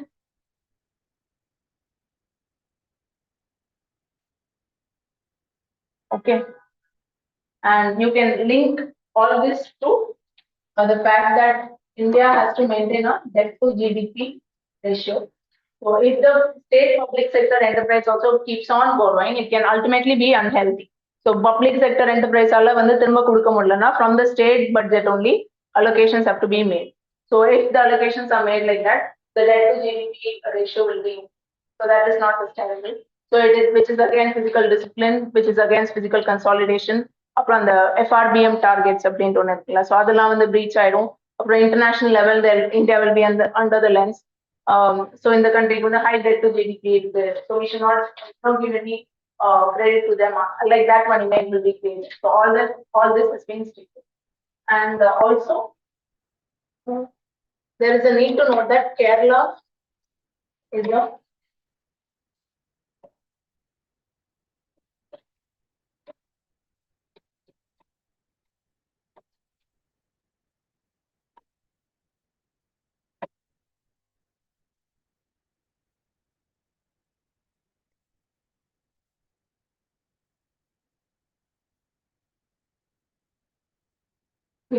So Kerala indeed is a revenue scarce state. They do not have adequate revenue, and RBI has also pointed out that the state does not have adequate revenue and all that. So Kerala is truly in a critical condition. So you know the center is blaming Kerala for the kind of financing and model that they have. So அவங்க சொல்றதுலயும் தப்பு இல்ல, but on the other hand, Kerala is saying if we do not borrow, we will not have money to fund our welfare and pension programs. So Kerala side also, on both sides, you cannot say both parties are wrong. You cannot say Kerala is wrong. You cannot say center is wrong. So that is the critical scenario, no? Because it is in news and all that, I thought I'd tell you. That's all. You should say both of them should sit together and find ways to make revenue and fund the expenditure and all that. Just concluding. Okay, that's all.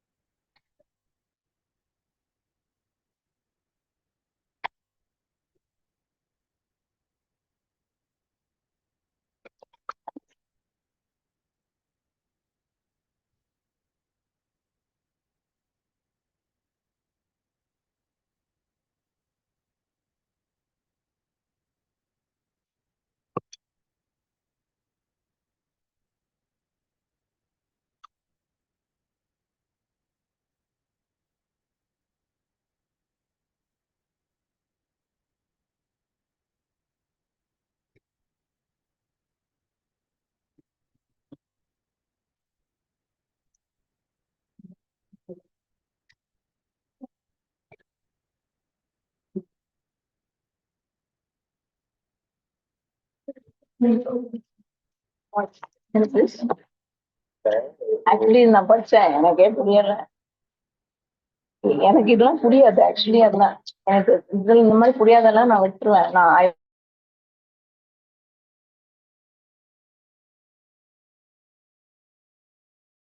what you want. சொல்லிருக்கிறது என்னன்னா நம்ம concept தான். Government வந்து optional with economics social ரொம்ப புரியலாம். மண்டையெல்லாம் உடைக்க வாங்கிடலாம். ரொம்ப கஷ்டமா இருந்துச்சு. கவர்மெண்ட் நம்ம பார்த்ததான் கவர்மெண்ட்டுக்கு வந்து பிசிக்கல் டெசிஷன் லோக்கல் மார்க்கெட் வாங்குறேன். அதனால பிரைவேட் செக்டருக்கு தர முடியாது சொல்லிட்டு தர முடியாம போகுது பேங்க்ஸ். அதை ஸ்டாப் பண்ணதுக்காக கவர்மெண்ட் என்ன பண்றாங்க, யூஎஸ்ஏல வந்துட்டு அந்த ஜேபி மார்கன் பாண்ட் ரிலீஸ் பண்ணி ஃபாரின் இன்ஸ்டிடியூஷன் இன்வெஸ்டர்ஸ் மூலியமா அவங்களுக்கு தேவையான பட்ஜெட்டை வாங்கிக்கிறாங்க. ஸோ இங்க இந்தியாவில பாத்தீங்கன்னா அந்த மணி வந்துட்டு பிரைவேட் செக்டருடைய கிரெடிட் அது சொல்லியிருக்காங்க. இதனால இந்த ஒரிஜினல்ஸ் ப்ராப்ளம் வந்து சால்வ் ஆகுது. அதுல சொல்லியிருக்காங்க. ஆனா எனக்குமே அதுல வந்து இன்னும் கிளாரிட்டி இல்லை. ஆக்சுவலி எனக்கே கிளாரிட்டி இல்லதான். எனக்கே இல்ல அவன் என்ன சொல்ல வந்தது புரியல. நானும் ரீட் பண்ண எனக்கும் புரியல. இது பெட்டர் ஆஃப் ஆர்டர்ஸ். இல்ல நான் எனக்கு தெரிஞ்சா நான் சொல்லுவேன். Because I don't have so much hold over economics concept. நல்ல கான்செப்ட் தெரியும், இந்த கான்செப்ட்லாம் எனக்கு தெரியாது. பார்த்தேன் எனக்கு புரியல. இவ்வளவு புரிஞ்சாலே போதுமே, இதுக்கு மேல எதுக்கு புரியணும்? It's not your optional. இயர்ஸ்ல கேட்டா எழுத போறோம். இது போதும். எல்லா கான்செப்ட்ஸுமே ரொம்ப டீப்பா போகணும். This level of understanding. இப்ப இந்த ஜேபி மார்கன் ப்ளூம்பர்க்கும் என்னென்ன எதுவும் தெரியுமா? ஏன்னா இதுதான் அடிக்கடி அதில் கோட் பண்ணாங்க.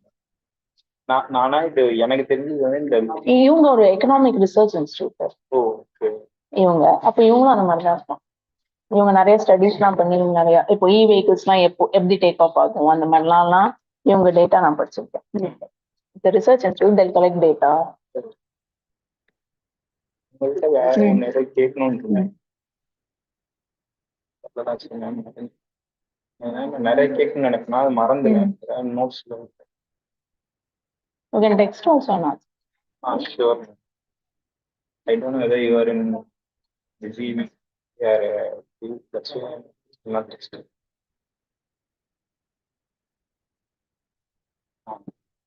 எக்கனாமிக் சர்வேல இருந்து பிலிம்ஸ்க்கு என்னென்ன கொஸ்டின் வந்திருக்கும் உங்கள்கிட்ட எதுவும் அனலிசிஸ் இருக்காங்க? அதாவது இந்த எக்கனாமிக் சர்வேல சொன்னதுனால இந்த இடத்துல இப்படி கொஸ்டினா வந்துச்சு. அப்படி இல்ல,